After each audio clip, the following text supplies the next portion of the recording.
Bonsoir, célébration ce mercredi de la journée internationale du lavage de mains. En Guinée, l'événement a été consacré à la lutte contre Ebola. À Guékédou, le centre de traitement d'Ebola a besoin de dispositions urgentes pour renforcer ses capacités d'accueil. Le constat, c'est dans ce journal. La coopération française apporte son soutien à la gendarmerie maritime. L'action vise à soutenir la lutte contre les pratiques illicites en haute mer. C'est tout pour les titres. Dans quelques instants, les détails. Mesdames et messieurs, bonsoir et bienvenue dans ce journal. Journal que nous ouvrons par ce message d'arrivée du président iranien à son Excellence, professeur Alpha Condé, président de la République de Guinée. Excellence, j'ai l'honneur d'accuser réception du message de condoléances que votre Excellence a bien voulu m'adresser suite au crash de l'avion de transport civil dans la ville de Téhéran. Je vous exprime à l'occasion mes chaleureux remerciements pour votre message de compassion. Je prie Dieu Tout-Puissant pour la santé et le succès de votre Excellence, le bien-être et la grandeur du gouvernement et du peuple de Guinée. Hassan Rouhani, président de la République islamique d'Iran. Les prévisions révisées des dépenses du budget 2014 se chiffrent à plus de 14 000 milliards contre 13 000 milliards. Ce budget présenté ce mercredi à l'hémicycle par le ministre délégué au budget, un budget marqué par des efforts négatifs de l'épidémie à virus Ebola. François Lama. Devant les honorables députés, le ministre délégué au budget a reconnu que les hypothèses macroéconomiques de la loi de finances initiale 2014 sont loin d'être réalisables à la fin du troisième trimestre. Raison évoquée, l'impact socio-économique de l'épidémie à virus Ebola qui demande un budget de riposte estimé à 938 milliards de francs guinéens, histoire d'éradiquer les effets négatifs de la maladie. Le projet de loi de finances rectificative pour 2014 dégage un besoin de financement sur base caisse de 2 524 milliards de francs guinéens, par rapport auquel les financements identifiés se chiffrent à 1896 milliards de francs guinéens. Il en résulte ainsi un manque à gagner résiduel de financement de 627,57 milliards de francs guinéens. Celui-ci découle de l'impact négatif de l'épidémie à virus Ebola sur l'équilibre du budget de l'État. Pour établir cet équilibre, le gouvernement devra rechercher de nouvelles ressources de financement auprès des bailleurs de fonds et des autres partenaires internationaux, en plus de celles qui sont déjà formellement annoncées ou obtenues de la Banque mondiale, de la Banque africaine de développement, du Fonds monétaire international, du Fonds d'Abu Dhabi et d'autres partenaires bi et multilatéraux. Ce sont plusieurs inquiétudes en termes de l'amélioration des conditions de vie des Guinéens qui ont été soulevées par les députés. Des inquiétudes qui retiennent l'attention du gouvernement. Les informations qui ont été données par le ministre du Budget, qui faisaient état de la baisse du taux de croissance, l'augmentation de l'inflation, la baisse des recettes d'exportation par rapport aux dépenses d'importation et tous les autres éléments qui aujourd'hui justifient qu'on rectifie le budget. Nous avons écouté les remarques, les propositions, les suggestions et les critiques de l'opposition. Le ministre du Budget a pris l'engagement d'en tenir compte. La présentation du budget rectifié 2014 a été diversement interprétée par les députés. Ce budget devrait être un budget d'austérité. Donc au lieu de 13 milliards dans le budget initial, nous nous retrouvons maintenant avec 15 000 milliards dans le budget rectificatif. Pendant que le virus Ebola, avec toutes ses conséquences économiques, l'économie guinéenne est en déclin. C'est un budget qui est bien élaboré et les grands équilibres sont maintenus. Cela se passe dans un contexte spécifique où il y a cette grande maladie d'Ebola qui a son impact. C'est pour cela qu'on a dit que c'est à la fois une épidémie sanitaire mais aussi une épidémie économique puisque ça a des conséquences financières importantes. La première des conséquences, c'est que nous avons une moins-value de recettes de 630 milliards. Les travaux se poursuivent à l'Assemblée nationale. Le ministre de la Santé et celui de l'Action sociale seront devant les députés mardi 18 octobre pour justifier leur budget 2014. En prélude à l'organisation des journées industrielles dans notre pays, les cadres du secteur de l'industrie publique et privée étaient récemment en conclave. C'était pour échanger sur comment relancer le secteur. Le point avec Rose Pocho. C'est un conclave public-privé pour la relance de l'industrie guinéenne. Au cœur des débats, l'implantation et l'exploitation d'une industrie dans le pays, les procédures d'obtention d'un terrain à usage industriel, les fiscalités et redevances appliquées à ces entreprises, puis l'impact des contrefaçons sur la compétitivité des entreprises guinéennes. Une rencontre qui réjouit les représentants du secteur privé. Parce qu'aujourd'hui, dans toute économie bien équilibrée, le secteur privé joue un rôle important. Et sans le secteur privé, le développement économique sera difficile. C'est pour ça que nous avons toujours sollicité ces rencontres avec les membres du gouvernement pour pouvoir échanger avec eux pour le bien de notre nation, pour le bien de notre peuple et surtout pour une économie équilibrée.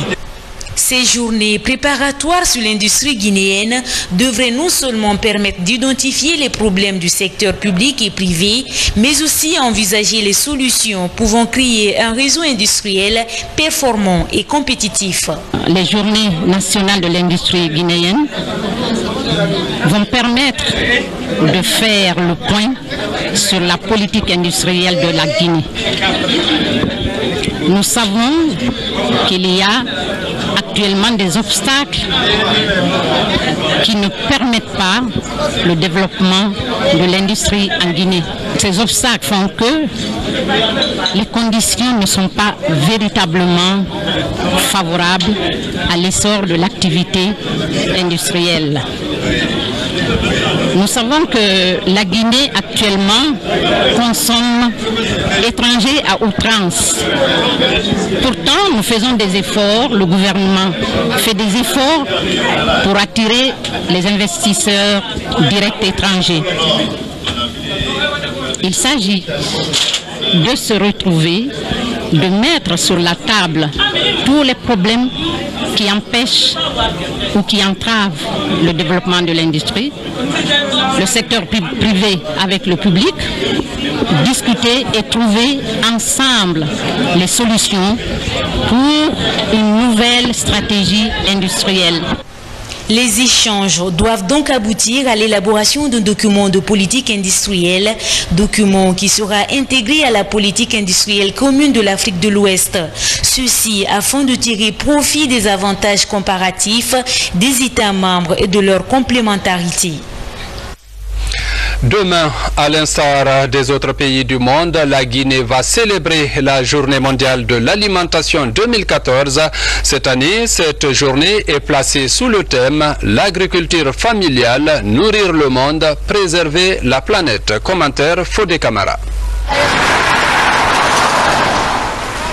Selon les statistiques de l'Organisation des Nations Unies pour l'alimentation et l'agriculture, plus de 805 millions de personnes ont du mal à trouver à manger en tenant compte des critères de qualité et de quantité. La lutte contre la faim et la malnutrition devrait donc être l'affaire de tous. Cette célébration est donc une occasion pour attirer l'attention des décideurs politiques et des différents acteurs sur l'importance de la sécurité alimentaire. Pour l'année 2014, la Journée mondiale de l'alimentation sera célébrée sous le thème de l'agriculture familiale, nourrir le monde et préserver la planète. Ce thème a été choisi pour accroître la visibilité de l'agriculture familiale et des petits exploitants. Il appelle l'attention de la communauté mondiale sur le rôle crucial que joue l'agriculture familiale dans de nombreux domaines. Lutte contre la faim et la pauvreté, le renforcement de la sécurité alimentaire, amélioration de la nutrition et des moyens d'existence, gestion des ressources naturelles, protection de l'environnement et concrétisation du développement durable, notamment dans les zones rurales. C'est le lieu de saluer les efforts considérables consentis par le professeur Alpha Condé, chef de l'État, président de la République, et son gouvernement en faveur de l'agriculture familiale. Le représentant résident de la FAO reprend le message d'espoir de son directeur général. Pour José Graziano da Silva, la lutte contre la faim progresse dans le monde, mais des efforts restent encore à consentir pour l'atteinte des objectifs du millénaire pour le développement. Consciente de cet enjeu, l'Organisation des Nations Unies a proclamé 2014 Année internationale de l'agriculture familiale. Cette année, la Journée mondiale de l'alimentation rend hommage à la contribution qu'apporte l'agriculture familiale à la sécurité alimentaire et au développement durable. Les agriculteurs nourrissent le monde et prennent soin de la terre. En Guinée, les agriculteurs font face à la menace de la fièvre hémorragique à virus Ebola. Leurs activités sont touchées par les effets de cette fièvre. Je saisis cette occasion solennelle pour lancer un appel aux partenaires au développement, aux associations de la société civile et au secteur privé, afin de soutenir et d'appuyer davantage l'agriculture familiale qui est étroitement liée à la sécurité nationale et mondiale. Cette journée mondiale de l'alimentation met aussi sur la sellette la nécessité de soutenir les jeunes ruraux et les femmes dont les coopératives agricoles nourrissent les familles. Et pour aider les petits exploitants, cette journée mondiale est couplée à une campagne de sensibilisation et de mobilisation des fonds. Se laver les mains, oui, des mains propres pour sauver des vies, c'est le slogan de la célébration cette année de la Journée internationale du lavage des mains, un événement consacré en Guinée à la lutte contre l'épidémie de la fièvre hémorragique à virus Ebola. Les temps forts de cette journée avec Soride Kera.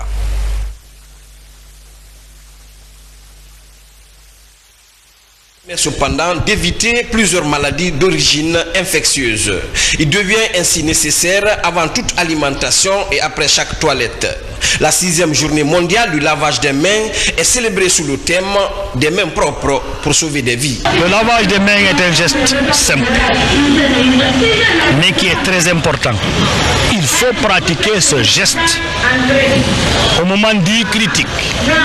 Mais à ces moments critiques, il faut ajouter chaque fois qu'on sort de la maison et on revient. 48,3% se lavent effectivement les mains avec de l'eau et du savon après les toilettes. Tandis qu'un peu plus du tiers le font avant de manger, 37,4%, contre seulement 23,9% après le nettoyage du bébé. Cette situation a malheureusement entraîné l'endémicité des maladies hydrofécales, notamment le choléra, avec plus de 7000 cas notifiés en 2012, causant de longues pertes en vie humaine chez les enfants et les femmes qui ont été les plus touchés.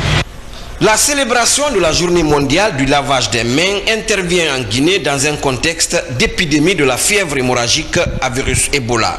La pratique est considérée comme un moyen privilégié d'interruption de la chaîne de contamination du virus.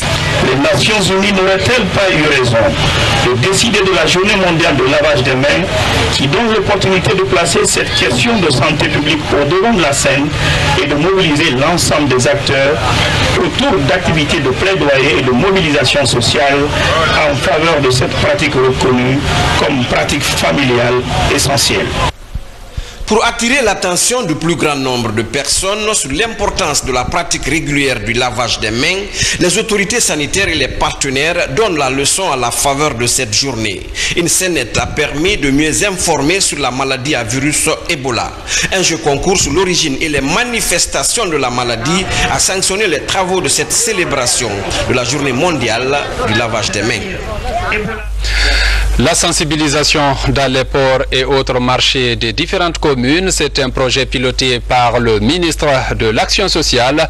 Objectif, toucher directement les personnes qui exercent dans ces deux secteurs à forte concentration humaine. Reportage Mohamed de Camara. La croisade contre Ebola passe par le respect des règles préventives. C'est en tout cas le principal message livré par la ministre de l'Action sociale au cours des 2 jours de sensibilisation dans la commune de Matam. Depuis son apparition en mars dernier, le virus a tué 9 personnes, dont 7 membres d'une même famille ici à Matam.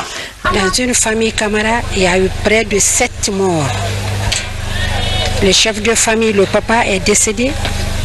Les 2 épouses sont décédées, plus 4 enfants. Parce qu'on n'a pas reconnu la maladie. Maintenant, tout le monde sait et reconnaissent que l'Ebola est à Matam. Les populations de Matam croient de plus en plus à la réalité de la maladie qui fait beaucoup de victimes en Guinée. J'ai compris que ça c'est vrai, c'est réellement vrai. Donc je conseille à tout le monde de se laver les mains avec Gamma, avec Odesavel. Au lieu de chercher à se faire soigner, il faut chercher à ne pas attraper la maladie. Nous sommes dans un secteur informel ici. Ce qui nous intéresse à plus d'un titre, c'est d'augmenter ces sensibilisations-là autour de ces transporteurs-là. Cette activité de sensibilisation des populations de Matam vise l'éradication de la fièvre hémorragique à virus Ebola dans notre pays. Nous avons trouvé une bonne écoute auprès de la population. Nous avons même trouvé certaines dispositions au niveau de certains quartiers. Nous espérons que le message que nous avons passé est rentré dans de bonnes oreilles et que Ebola ensemble sera vaincu. Au-delà des messages de prévention, des kits hygiéniques ont été distribués aux responsables des salons de coiffure, de la gare routière, du port de pêche et des familles visitées par l'équipe du ministère de l'Action sociale. À l'Abbé, bien qu'aucun cas n'a été encore signalé, les populations continuent d'appliquer les mesures d'hygiène édictées par les services sanitaires contre Ebola. Le ministre de la Sécurité en séjour dans la ville a encouragé cette pratique. Le point avec Abdul Karim Kamara.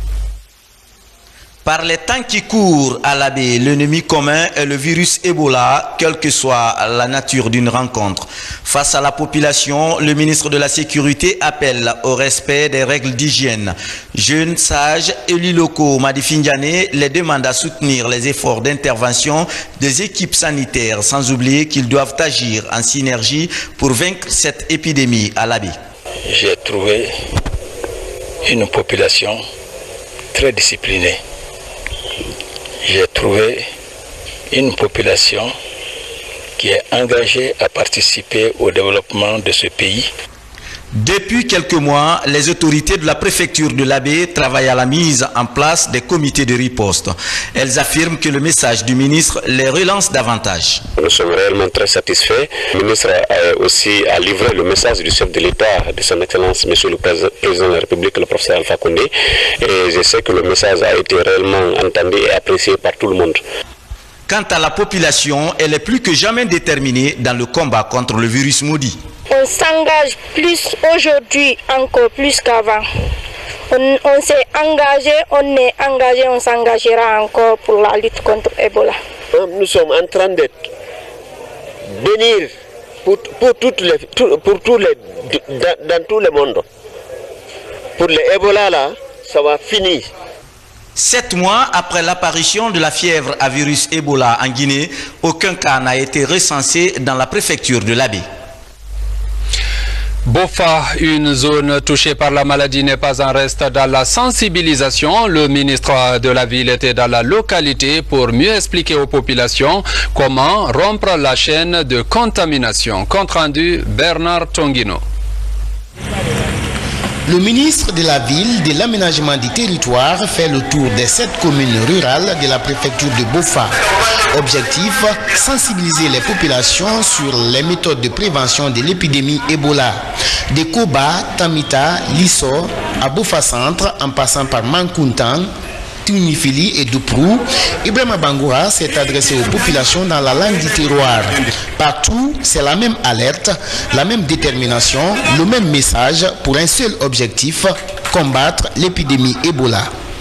J'ose croire que le message qui est passé est un message qui est déjà entendu et qui sera suivi. La population même est décidée, déterminée, et bien avant notre arrivée, dès que les prémices ont commencé à se faire sentir à partir de Tamita, les gens avaient commencé à prendre des dispositions de manière à faire en sorte que les coins qui n'ont pas été touchés ne soient même pas visités par la maladie. Alors ça, c'est un témoignage de satisfaction que nous ressentons de ce côté, mais également un encouragement que nous allons faire à l'endroit de la population, à l'endroit des religieux, à l'endroit des hommes de tenue qui sont dans les centres sanitaires pour qu'ils redoublent l'ardeur et qu'ils puissent faire en sorte qu'ils se mettent à la disposition de la population et que la population se détermine à aller le plus vite que possible vers les services sanitaires pour que ce problème soit enrayé le plus rapidement que possible. Convaincus de l'existence d'Ebola et conscientes de la menace qu'elle représente aujourd'hui pour leur vie, les populations rurales s'engagent à appliquer les méthodes de prévention telles recommandées par le messager du gouvernement. La sœur de Tamita, préfecture de Boffa, c'est nous qui avons eu le premier cas enregistré, la sale maladie qu'on appelle Ebola. La population avait mal compris au début. Finalement, la population nous a compris que c'est une maladie qui tue plus que le choléra. Cette maladie existe dans notre pays. Nous voulons qu'elle quitte notre pays.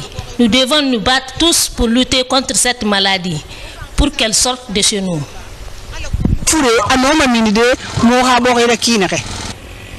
La préfecture de Boffa a enregistré 19 cas confirmés d'Ebola avec 11 décès dans les sous-préfectures de Tamita et Koba. Le dernier cas d'Ebola dans la contrée a été détecté le 27 juin 2014. Depuis, aucun nouveau cas n'est déclaré dans la zone. Le comité préfectoral de crise multiplie les efforts pour éviter toute nouvelle contamination dans la préfecture de Boffa. Intéressons-nous à présent au centre de traitement d'Ebola à Gekedou, où se trouve le deuxième centre après celui de Donka. Le personnel sanitaire demande des dispositions urgentes pour augmenter les capacités d'accueil. Le point avec Francis Collier. Dès son arrivée à Gekedou pour le renforcement de la sensibilisation contre Ebola, le ministre du Commerce a eu des entretiens avec les commissions qui travaillent au centre de traitement d'Ebola. Au menu des échanges, l'évolution de la situation du centre. La situation CTE se présente comme suit. Des admissions, 12 admissions, une de Guéguédou, 5 de Nzérékoré et 6 de Kéréwané. Le cumul des confirmés s'élève à 55 pour le CTE, reparti comme suit: 3 Guéguédou, 6 Kéréwané, 5 Lola, 4 Nzérékoré, 27 Massanga. Au compte de Guéguédou, depuis le début de l'épidémie jusqu'à ce jour, 246 cas confirmés ont été enregistrés avec 193 décès confirmés. 4 cas suspects ont été enregistrés avec 0 décès suspect. 112 cas probables ont été enregistrés avec 112 décès probables. Si on ne prend pas les dispositions, nous serons bloqués par les malades. Le centre est envahi. La capacité des malades dépasse les lits. Donc le centre ne peut abriter que 90 malades. Et à ce jour, on a 110 malades dans le site. Dans ce centre, il y a eu des guérisons, parmi lesquelles Sa Abbas, aujourd'hui responsable des orphelins d'Ebola. J'étais auprès d'un malade. Rien n'avait été déterminé. C'est après sa mort, quelques jours suivants, moi aussi j'ai été malade. Mais je suis venu de moi-même. Après avoir fait le texte, on a dit que réellement que je suis positif, je suis atteint de la maladie d'Ebola. Finalement, j'ai fait tous les symptômes ici, à savoir la diarrhée 4 jours, la dysenterie 3 jours, le hoquet 4 jours. Par après, ils ont fait le prélèvement une première fois, on a dit négatif, deuxième fois négatif.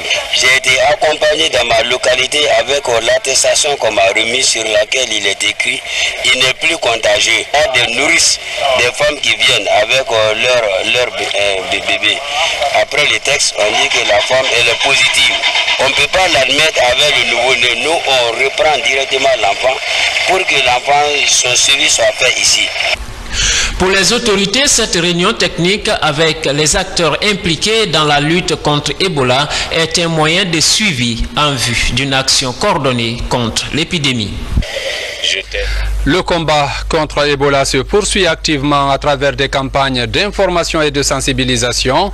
Le ministre délégué à la Défense nationale était récemment à Kassa pour véhiculer le message sur le respect des consignes d'hygiène. Reportage commandant Mohamed Kassé. La campagne de sensibilisation pour la riposte contre l'épidémie Ebola du ministre délégué à la Défense nationale se poursuit dans la commune de Kaloum. Dans la sous-préfecture de Kassa, les sages, les femmes et les jeunes massivement mobilisés ont suivi le message de lutte contre le virus hémorragique Ebola dans tous ses aspects avec les spécialistes du service de santé des armées. Vous ne savez pas ce qu'est Ebola. Ce nom Ebola est donné au virus car ce virus a été découvert pour la première fois au bord d'un fleuve appelé Ebola, raison pour laquelle ce virus porte ce nom Ebola. Elle se transmet de deux façons ou par deux voies, soit par la consommation de la viande de brousse, notamment la viande de singe et de chauve-souris, et par contact humain. Ebola est une réalité. Ebola sévit chez nous. Ebola endeuille des familles entières. Mais Ebola sera vaincu ici et ailleurs. Les insulaires ont échangé avec les médecins militaires sur les questions relatives à cette épidémie Ebola. Au terme de cette étape de sensibilisation à Kassa, l'espoir est permis quant à sa vulgarisation dans cette localité.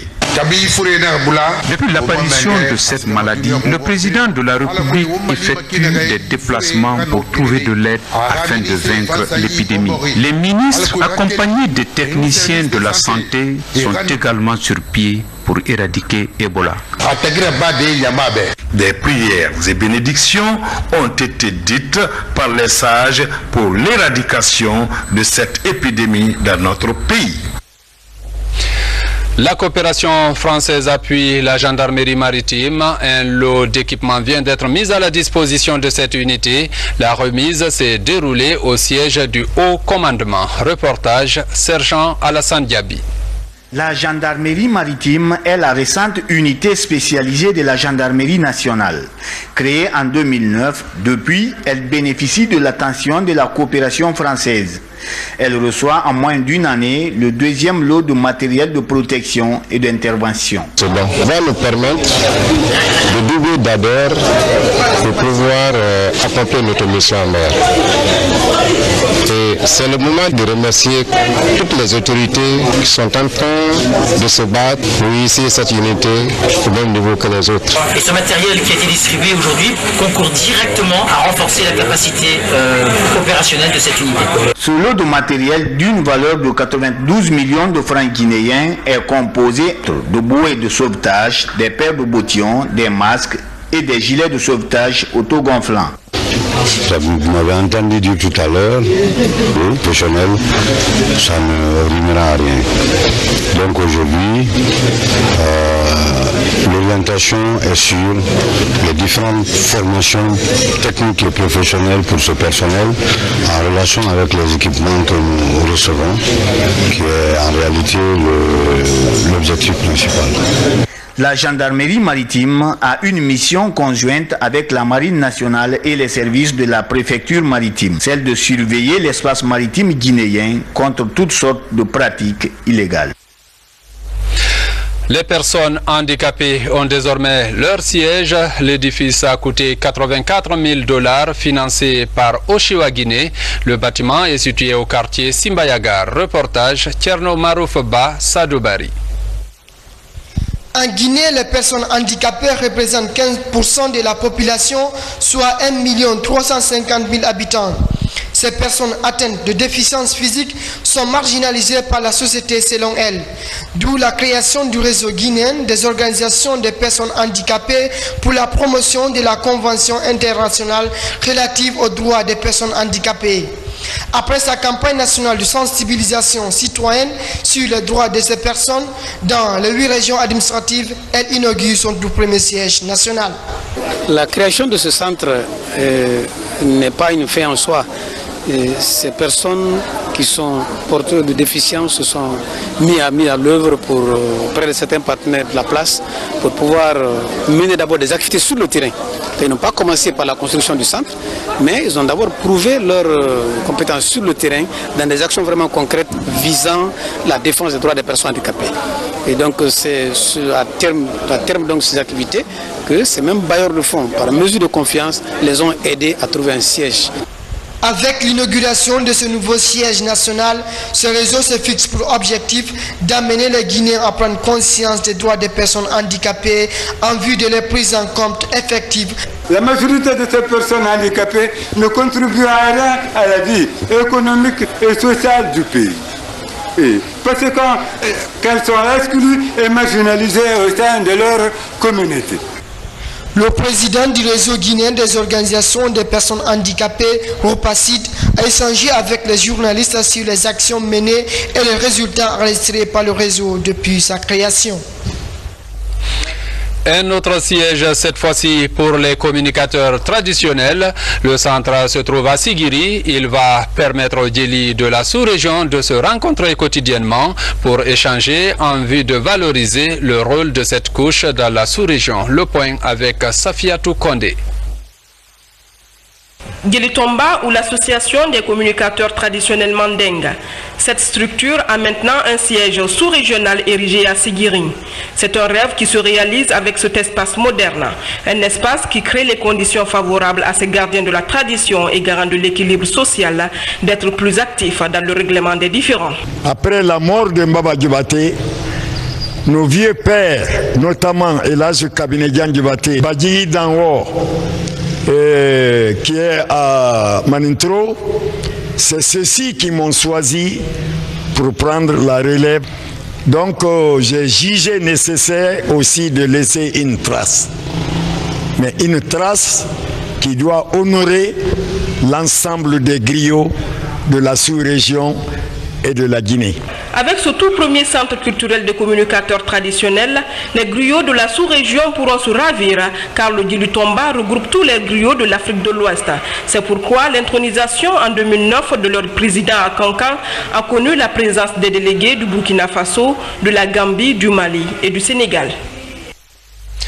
Sport football, il faut dire qu'au compte de la 4e journée des éliminatoires de la CAN 2015, le Ghana a battu la Guinée 3-1 à Tamale et le Togo a disposé de l'Ouganda 1-0. Le Ghana est donc premier avec 8 points, le Togo deuxième avec 6 points, l'Ouganda troisième avec 4 points. Pour la 5e journée, le Togo recevra la Guinée et l'Ouganda recevra le Ghana à Kampala.